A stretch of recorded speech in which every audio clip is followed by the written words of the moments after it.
My name is Kwame Benta, and we have a guest tonight, and his name is Ricky S. And welcome to Word from the Point.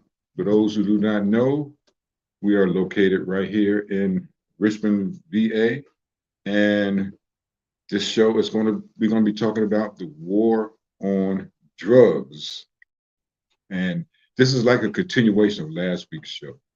And a quick introduction about myself, real quick. I am a semi retired personal fitness trainer, full time wealth builder, working to end the war on the Black family and the war on drugs so that we can have peace on this planet. And I'm going to let my guest, Ricky S., introduce himself and tell us a little bit about what he's doing, what he does. Uh, yeah. Yeah, go And ahead. Speak up a I'm little bit. Ricky S. And I used to be an art dealer, entrepreneur, retailer, citizen of Richmond. Question? So what do you do now? I'm retired. Oh, you retired from the art gallery that you used to have? Yes. Okay, okay. Also art dealer. And so this program is about education and healthy lifestyle. Okay. And so we were, the past two shows, we was giving you a list of books that we want to recommend that people might want to add to their library and read about. And for those who missed the first two shows, we're going to go down that list again, and we're going to add a couple of them to that list. The first one was The Philosophy and Opinions of Marcus Messiah Garvey Great book. and Amy Jess Garvey. And the second book was Powernomics by Dr. Cloyd Anderson.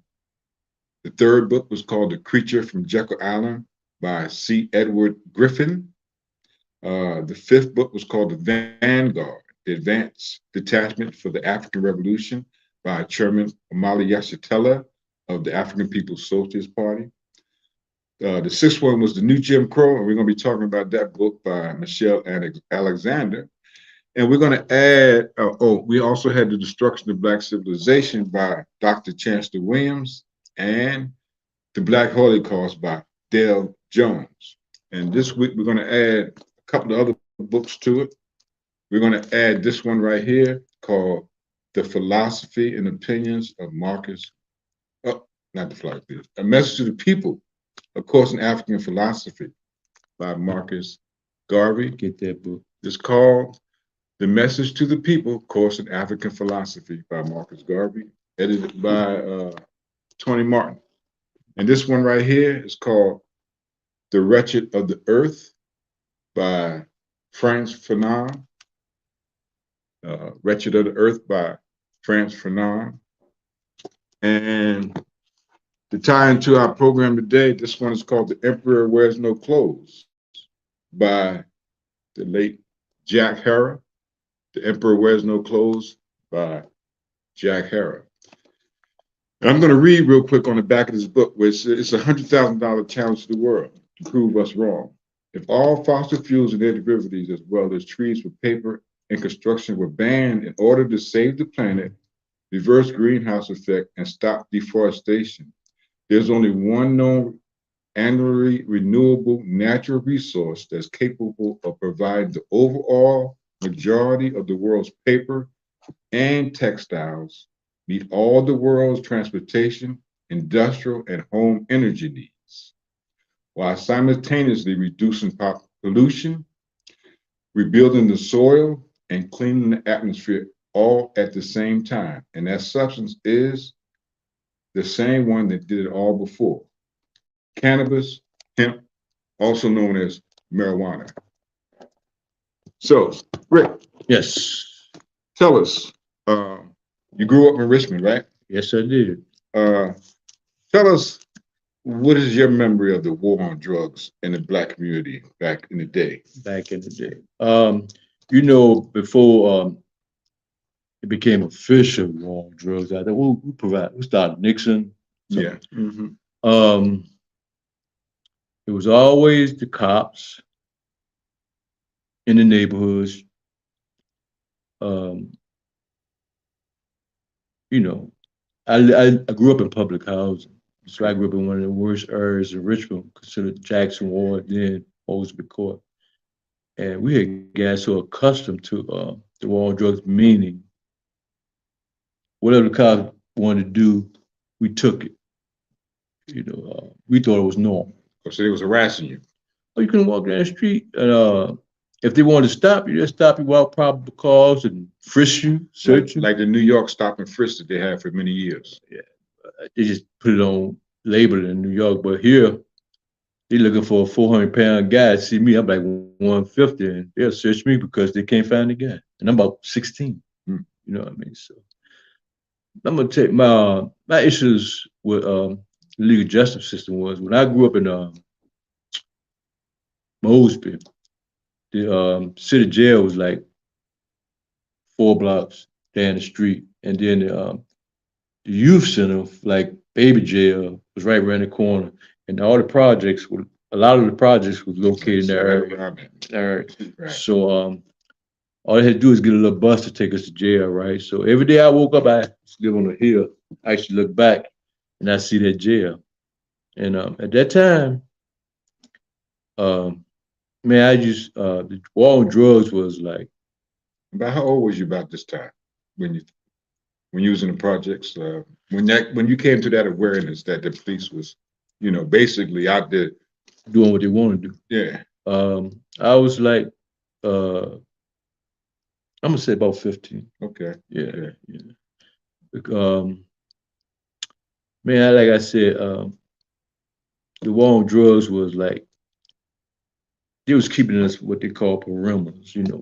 As long as we stayed in the public housing and did our dirt, they wouldn't harass us too much. Every now and then they come in and break some heads up just because they could. Most of the people weren't thugs or criminals, they're just poor people. But if you lived in the area, they treat you everybody the same, like dirt. Right. Yeah. Yeah, I can kind of relate to that myself. Growing up in New Jersey, right? We used to hang out on the corner. I can't remember the name of the street. It's been so long ago, but I can remember my first real encounter with the police. It was like we were just standing on the corner, just chilling. They just pulled up, jumped out the car, and just started messing with us. Empty your pockets. What y'all got? Right. And that was like in the 70s. Mm-hmm. During the early 70s, because this is when the Vietnam War was going on, right? And I remember a lot of the brothers coming back from Vietnam strung out on heroin. My brother included. Strung out on heroin, and I believe that one of the reasons why they started that war in Vietnam was to get the brothers out of the inner cities back in the 60s, because people were tired of living in substandard conditions, basically unemployment, alcoholism, and drug addiction was a serious thing. And then you had the Black Panther Party, SNCC.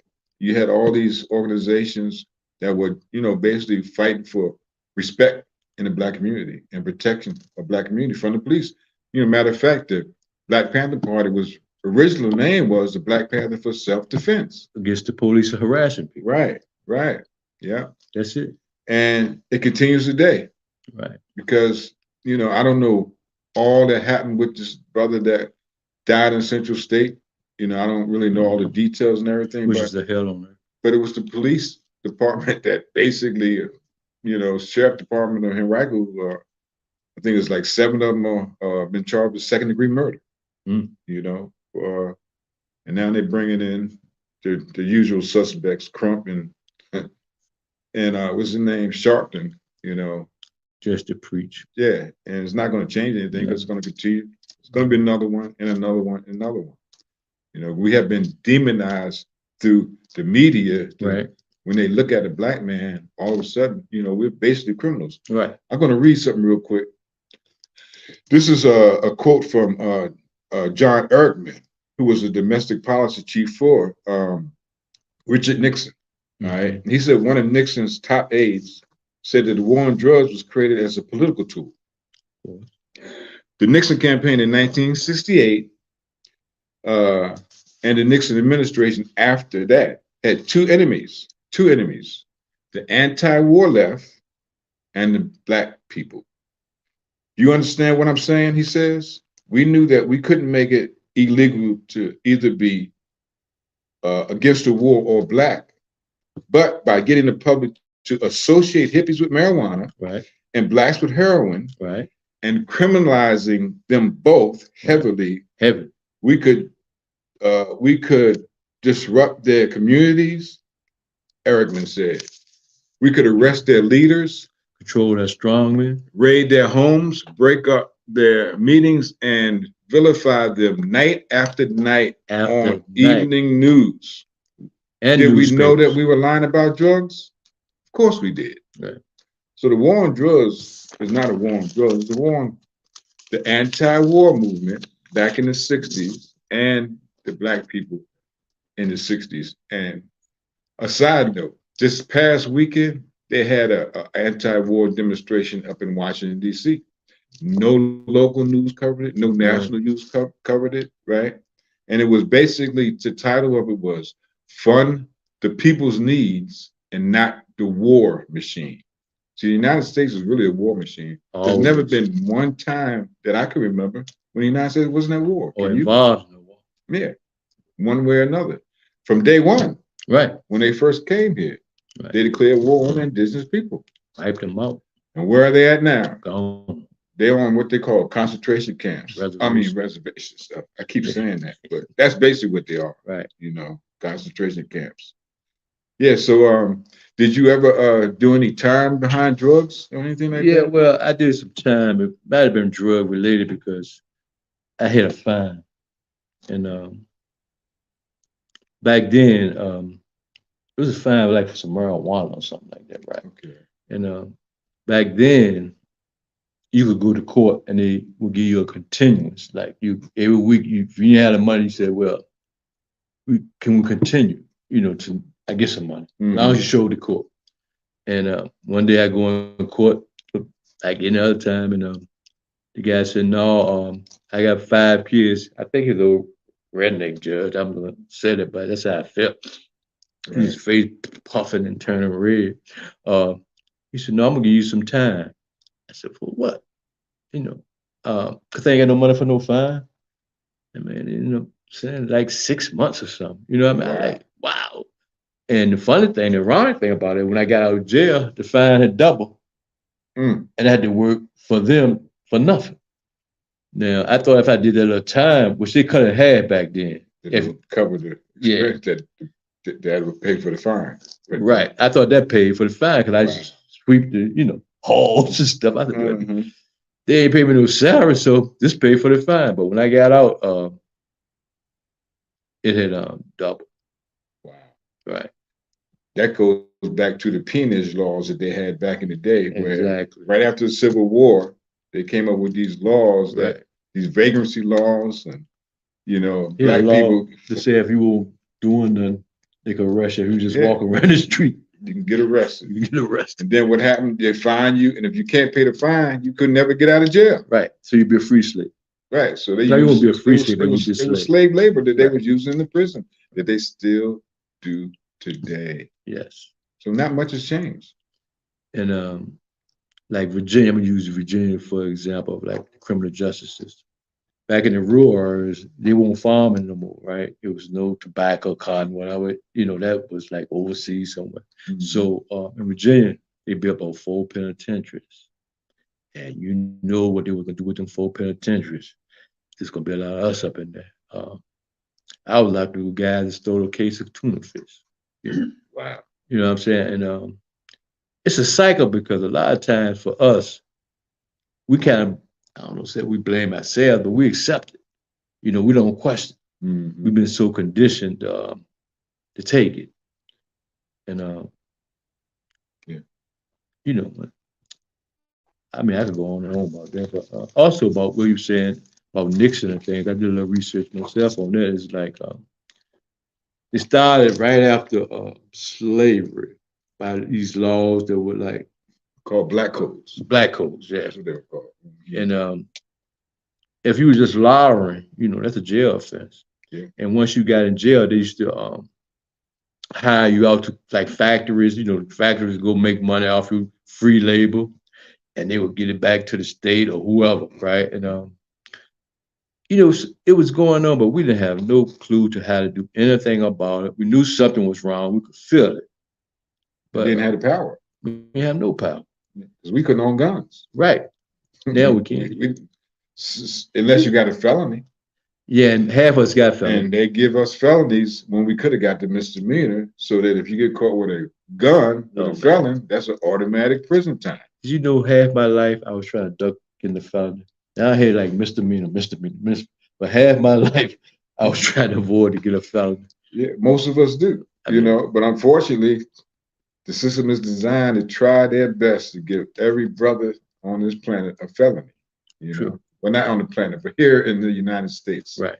It's they, a suppression. Yeah.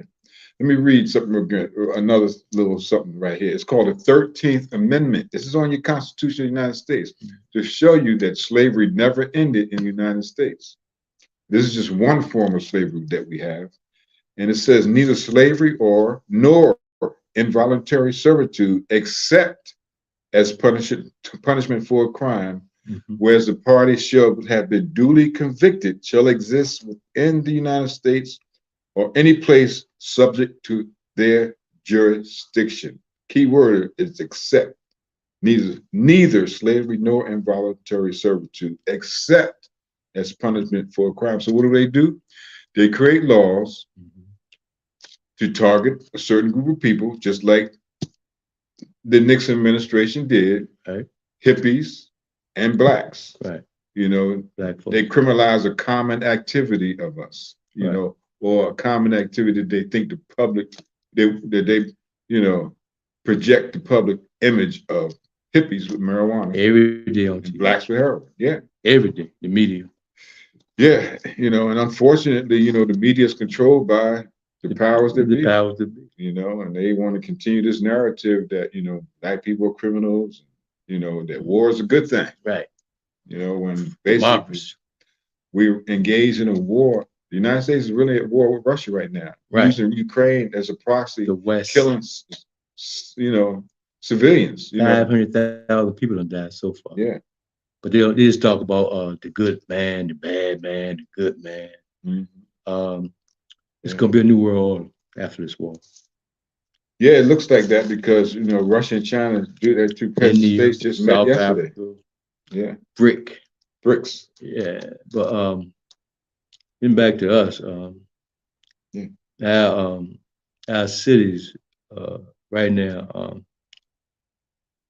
I got children, some of them doing great, some of them not so much, or no longer here. And I had lost a son. I had expected the system to help me, right? And he was telling me about they were gonna, get a guy murder one charge, right? For him, a black other male killed another black male. The other guy even we depend on the system to help us, just got 8 years. So he's out already. Yeah, he's out. And that's on 16. But I don't normally mention it. I'm just tied all in. Man, it was so all the guys that I kind of respected, it was kind of aggressive, strong black men. They went to Vietnam, they came back, and they were very militant. They've been to war, they weren't scared of death, they've seen death. And so all of a sudden, what's in the neighborhood? Heroin. The aggressive black man, he get addicted. It was put there. And then he in jail. And when he come out of jail, he's at retirement age. So that's the criminal justice system. I knew guys going to jail in their 20s and 30s, never hurt nobody. They did never heard anybody physically, but sold drugs. Right. And they come out, they be grandfathers. I mean, in their 20s, you see on the news happening to people in our culture, our world, it's been locked up. And 20 years later, they've been found guilty. It's not just a few cases, it's a lot of cases. Guilty. Not guilty. Right. Not guilty. Right. And so I'm gonna add this. That happens on a weekly basis. Weekly.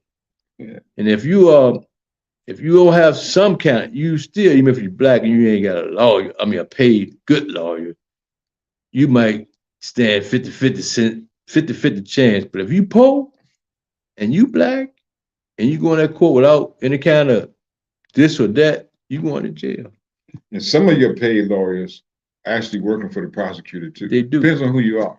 Because I know somebody that went to federal prison for 28 grams of marijuana. Yeah, a whole lot of people in jail for marijuana. They had a state charge non-processed, right? So the feds could pick it up. Right. So get this person 5.5, 6 years. For some weed. Because this person had a gun in their vehicle, and they said that the marijuana made that person's gun illegal. So the feds picked it up. And it's not because the person was robbing anybody, threatening anybody, just because they had a substance in their vehicle. And guess what? Now it's legal. Right. And we still got people in prison right here in Virginia for cannabis, marijuana possession charges. And the legislation here in Virginia don't want to let them out, even though it's legally, you can legally possess marijuana. We need to really do some of this juices because a bunch of conservative, I'm not trying to point fingers at it, it's a bunch of conservative white guys that don't like us anyway. Imagine going in front of a jury and it's 12 old conservative white dudes and a judge, and you be saying like, I'm innocent, and they be like, what you think your chances are? Not too well. Right.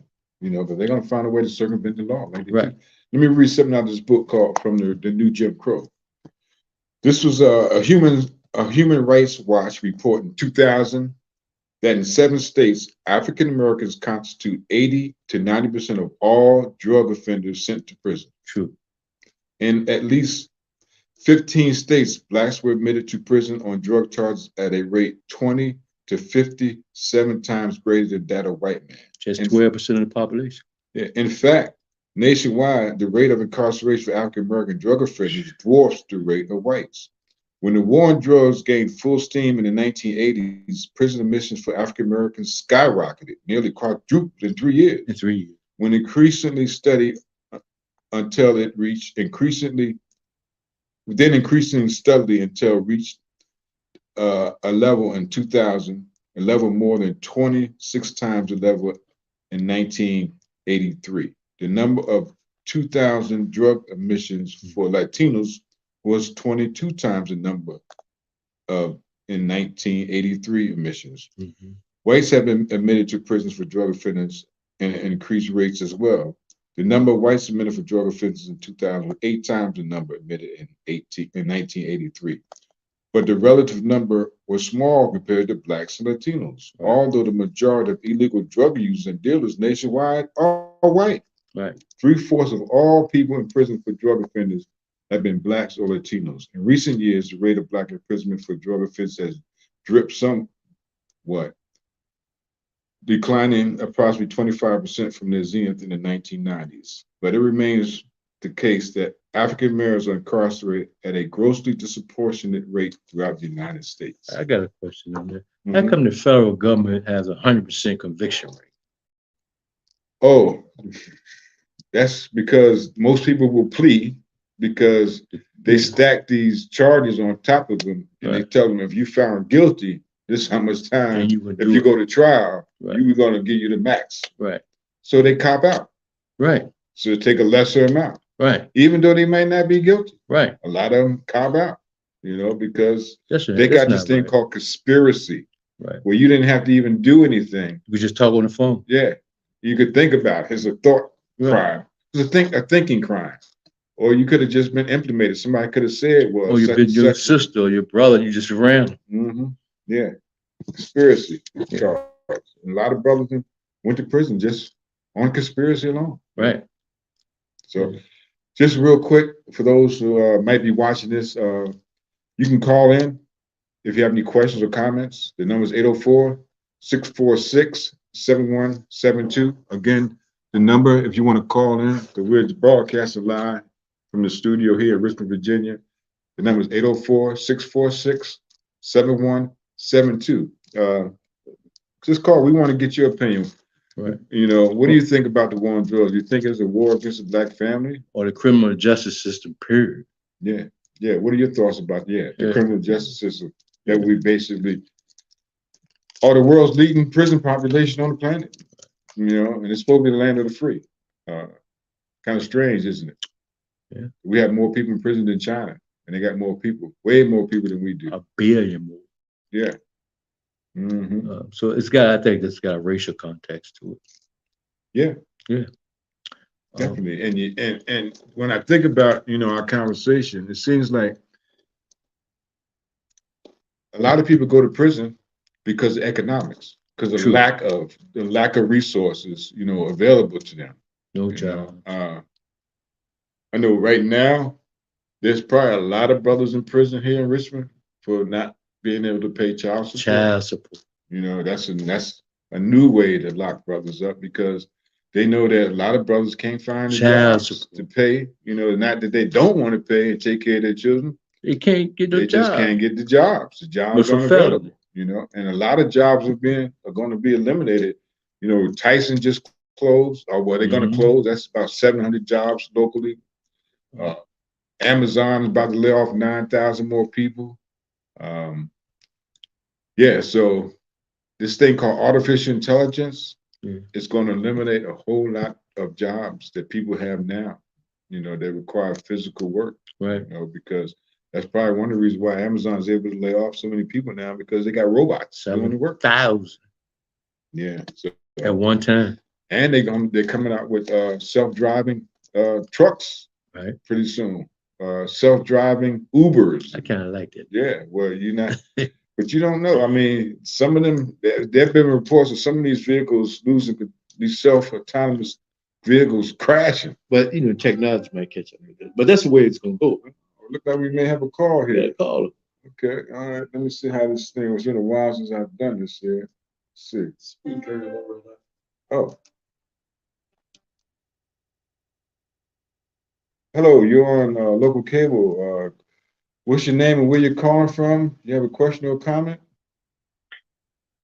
Yes, this is Shay calling from Atlanta. So have you heard about the Mississippi House who okayed the new court system to be appointed by all white state officials for the second largest Black community in Mississippi? Yes, believe it or not, I've heard about that. Yeah, Mississippi is no joke. They they basically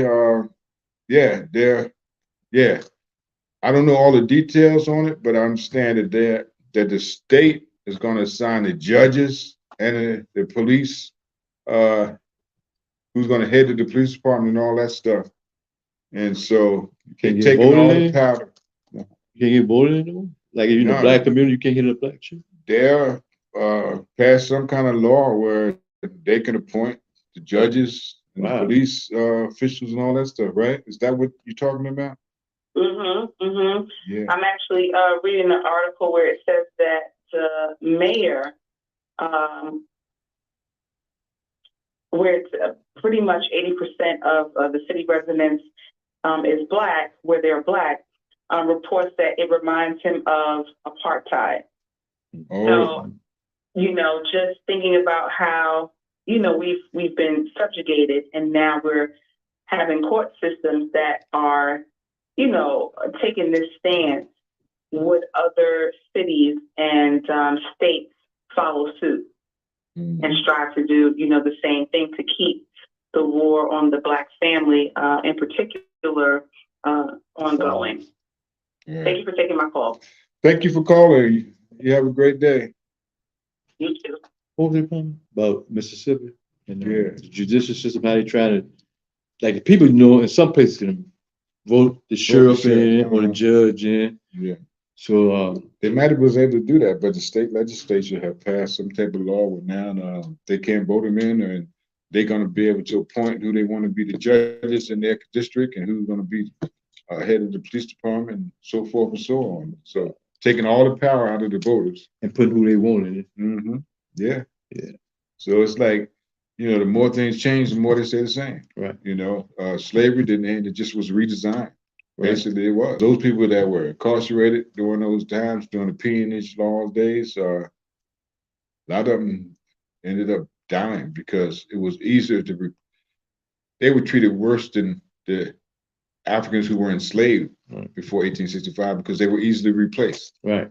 You know, they didn't have to pay for them. Right. They had to provide them with, you know, it's just crazy. It was just rough. And a lot of times we didn't know what the hell was going on.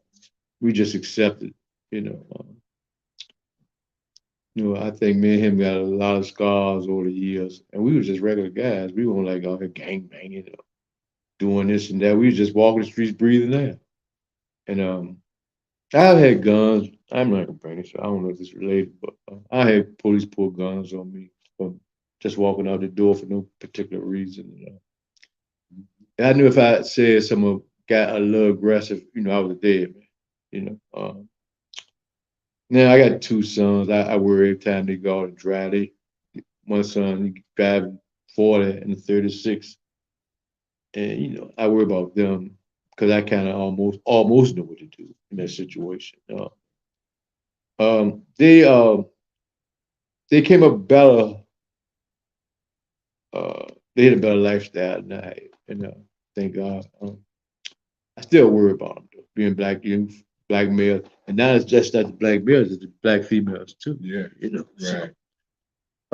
Yeah. Yeah. One thing we have to do is we have to stop. We got to realize that we have to stop killing each other. Yes.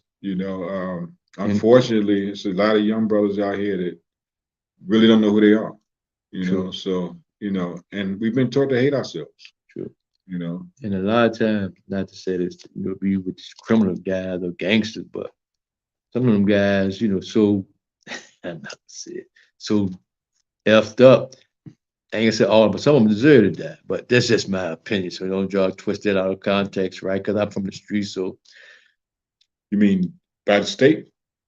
You mean found guilty and put to Well, death by the state? well, some people assume that the state ain't gonna do nothing about it, so they're gonna do something about it. Like, say we got criminals in the neighborhood, they thugs, and if we came together as a community and say, hey, we want them guys out there, we're gonna do something if you don't do nothing. The next thing you know, we be out there, Right. So right. Yeah, that makes me think about the gangs we got in our communities, right? You know that they are basic assets to the system because if they really didn't want gangs, they wouldn't be any gangs on the street. Because you think about all the grassroots, the African Liberation Party, the Black Panther Party, the MOVE organization, so many of these grassroots organizations, even the African People's Social Party, matter of fact, was raided by the FBI last year, July the 29th. And basically, all they were trying to do is educate the black people. Matter of fact, this is their newspaper called the Burning Spear newspaper, right? This is the African People's Socialist Party newspaper, right? And they've been around for over 50 years in the black community, trying to uplift the black community economically, mentally, and spiritually.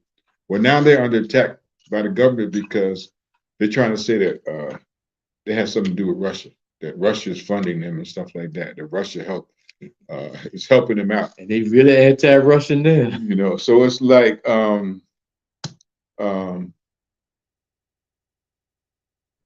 we need Russians to tell us that we've been oppressed by the government. Tell us. That we really need the Russians to tell us that the government is oppressing us. Like we don't know that. We need some foreign government to tell us that we've been under attack by this government, And they were at the rally this weekend, Matter of fact, one of our local freedom fighters, Phil Willeto, was at there also. He's the author of this newspaper here called the Defenders, the Virginia Defenders for Freedom, Justice, and Equality. This is the old art edition. We got a new one that just came out today. And this one's talking about what's really going on inside the Virginia prisons, because a lot of people have been dying, a lot of inmates have been dying inside the prisons here lately, And so he was at the rally, Phil Willeto speaking. And this old article, in this edition here, I do got an article in here too, matter of fact. And the article is entitled "Free the People, Free the Plant." Free the people. Talking about the people that's still locked up for cannabis. Free the plant. Stop trying to regulate the plant, because the plant has so many benefits for humankind. But right. And I'm gonna give him a pat on the back. He was aware of this. Man, we was like, he was passing off Pampers back, what, 20 years ago? Well, before the internet. Before the internet. Before the internet, basically, we were trying to educate people about this plant. Right. Know? And I didn't find out about it until later on in life. Right. So imagine how many people don't know the benefits of this plant. Right. Because I was in school, and I was going to school to become a drug counselor. Right. And this was back in the 90s, to become a substance abuse counselor. Mm. I had to do a research paper, and the research paper was, should marijuana be legal? And that's when I did the research, and wow, all the benefits that I found out. As a matter of fact, I found out that right here in Virginia, there was a government-funded study to see the effects of cannabis, on cancerous tumors. Early studies came back showing that it was reducing and eliminating cancer tumors in the body. And you had to take too many pain pills? Yeah, and so what did the government do when those reports came back? They cut the funding of the research, because they don't want people to, they rather give you chemo that's killing you, rather than give you a natural remedy that's going to help, help cure the cancer. Yeah. Right. It's a criminal enterprise, unfortunately, called the United States. And they call it capitalism too. Yeah. Now they got on board like legalizing marijuana because they saw the money involved. It's trillions. So if a man can grow his own shop and grow his own marijuana, they can't put him in prison and make thousands off him while he's in prison. That's long overdue about the marijuana, right? Like he was saying earlier, man, so many guys that we knew. Like my brother went to jail. He had 2 ounces of marijuana. He did 6 months. The only reason he got just 6 months was because he just got back from Vietnam. You know what I mean? 6 months. Speaking about that, and I saw an article the other day. It's a brother in Mississippi, right? Got a life sentence for marijuana. He's still in prison right now, and the state upheld his conviction. Life in prison for a plant that the world needs. And they'll do that even if it's unjust, just to prove a point that we can do. Yeah. Be on your toes.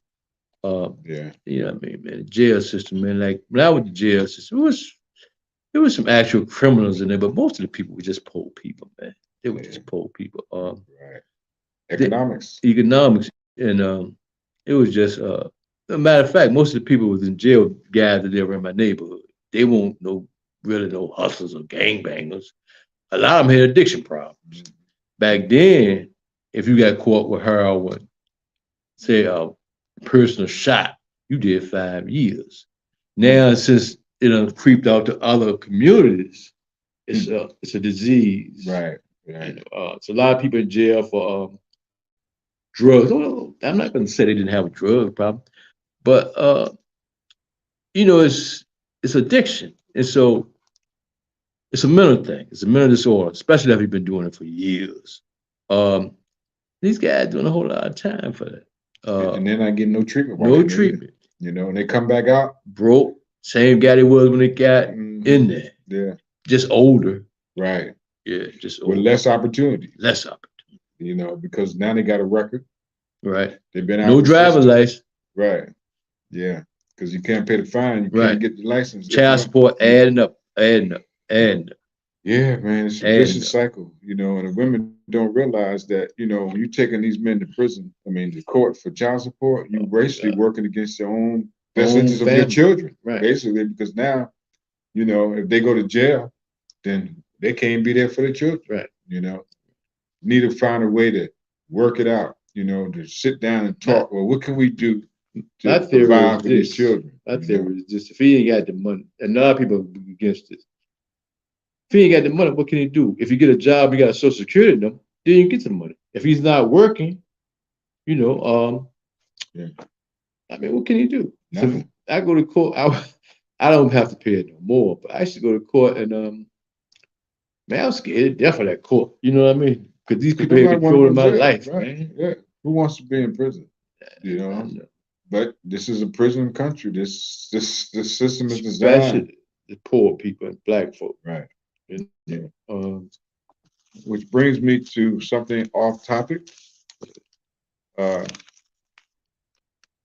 as I introduced myself earlier, I said I was a wealth builder and health builder. Well, April the 15th at 3 o'clock p.m. Eastern Standard Time, 1401 North Burnham Avenue. We're having the Health Wealth Movement. You can learn Where? what we're doing at the main library, not main library, but the new library on Laburnum Avenue, Fairfield Library, okay.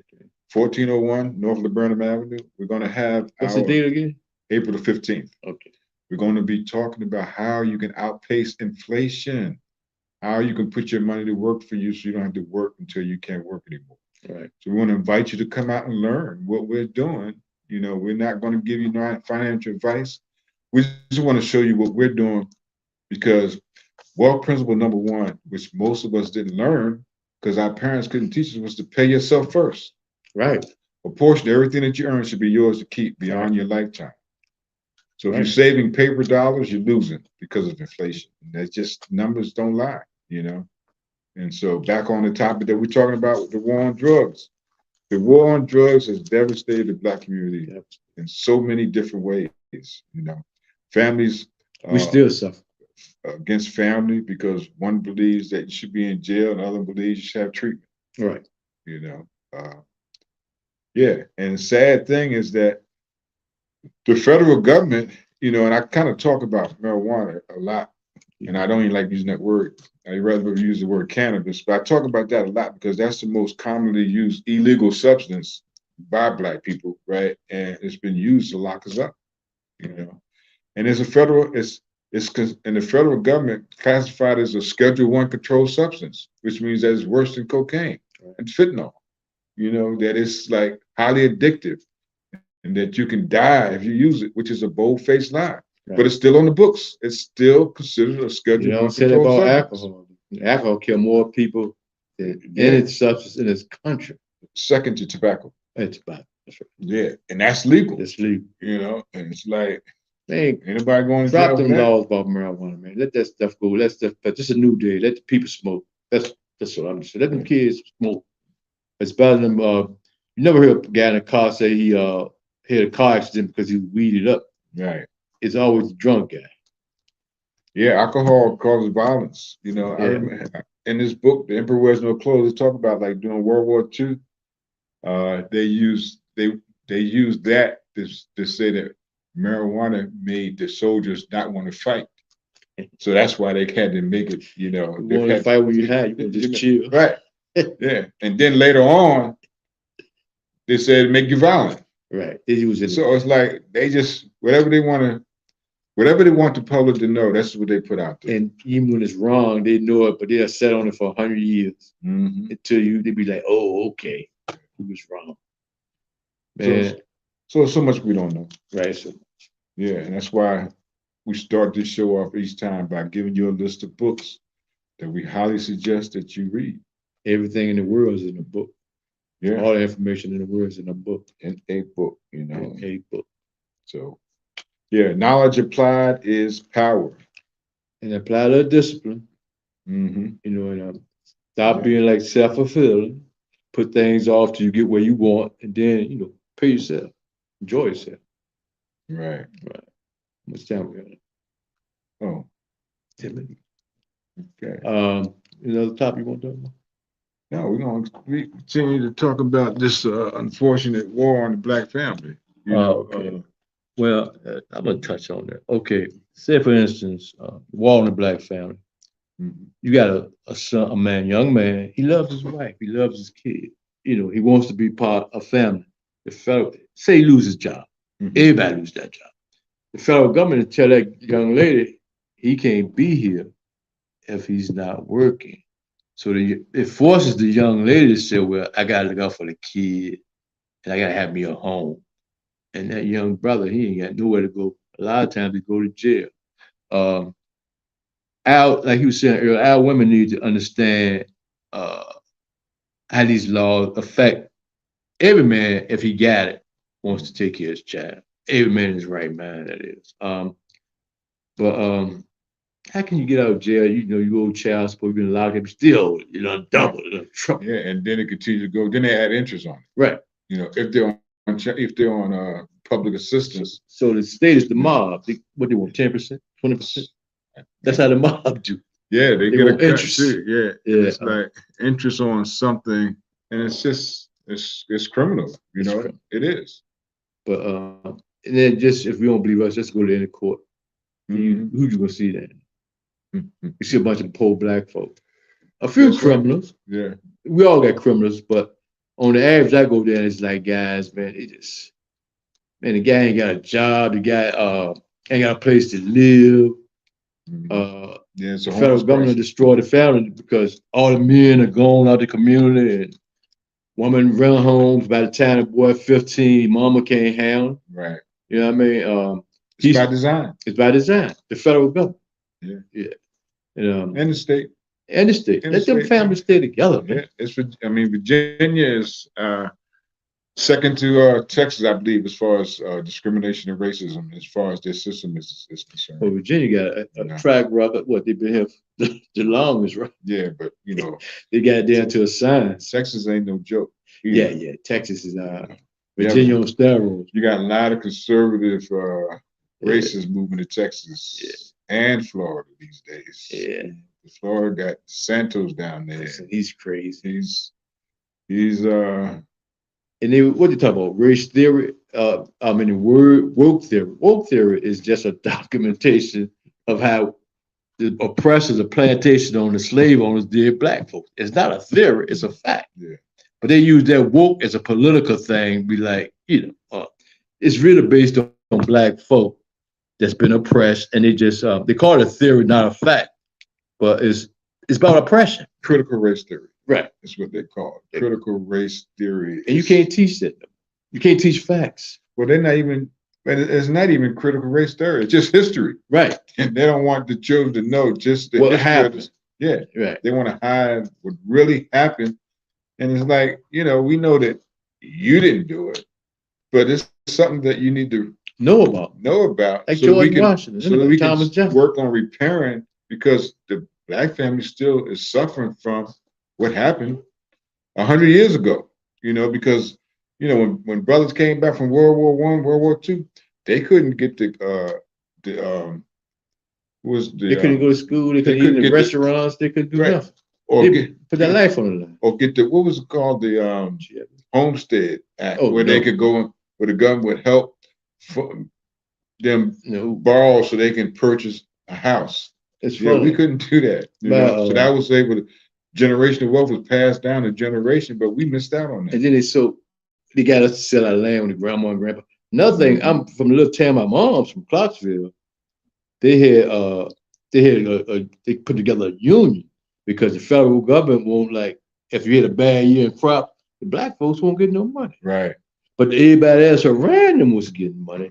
But it was good, honest, hardworking people, and it's always discrimination. It's always like, checks and balances, man. Just open them books, man.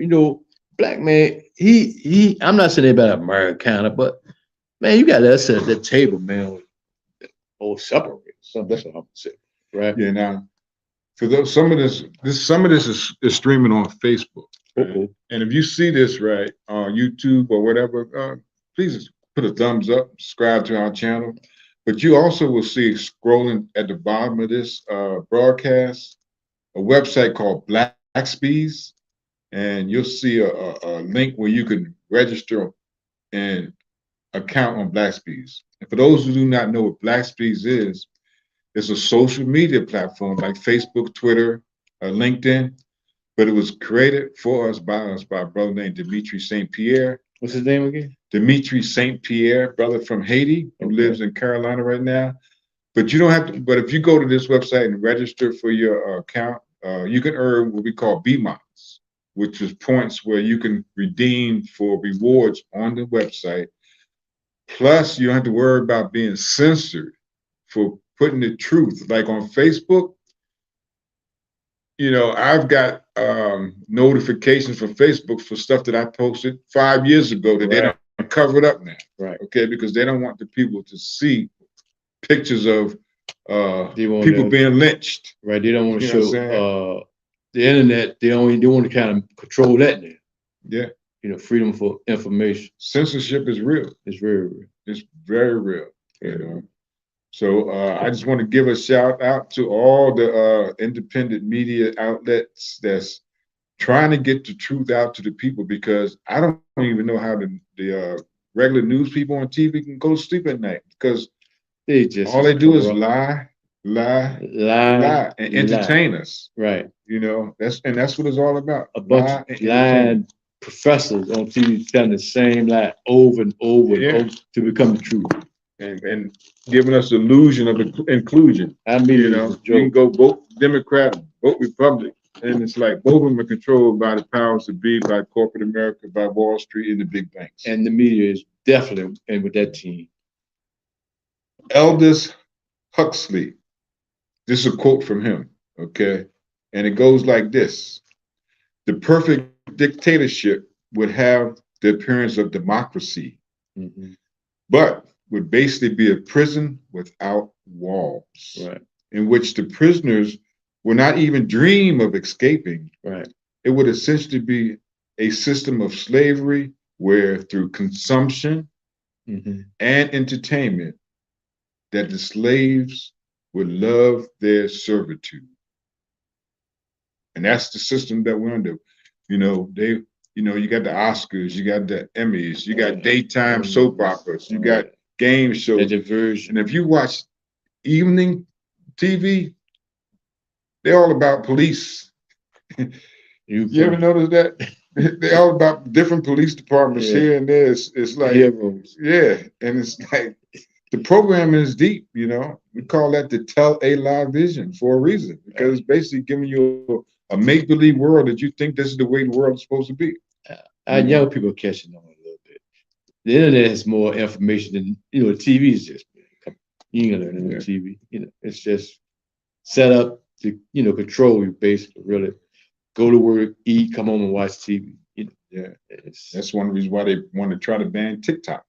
Which is a great, get a little man a voice, or get a little man an opinion. And then the little man says his opinion, other little men hear him. So you got a community. Get people to start thinking. Right.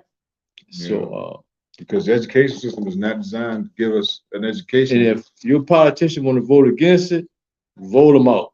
You know, we just had a power out somewhere. Are we all the same? They're just closing down.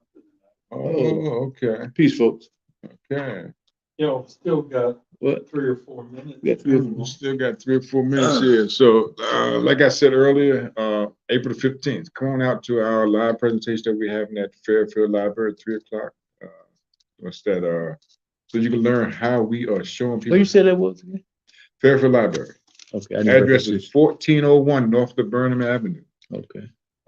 At 3 o'clock, April 15th. We're doing this monthly, every third Saturday. We was down here this past Saturday. Nice turnout. Every Thursday.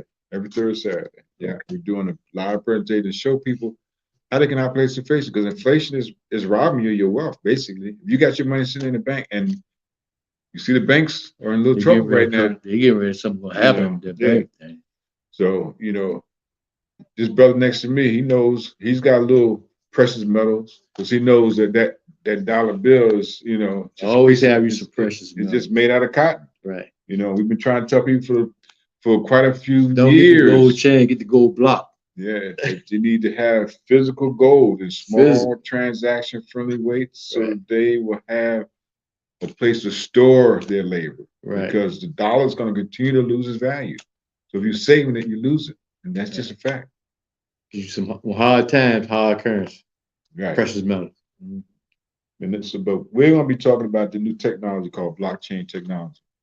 And a lot of people don't know how they can benefit from it, but we're going to show you how you can benefit from this technology.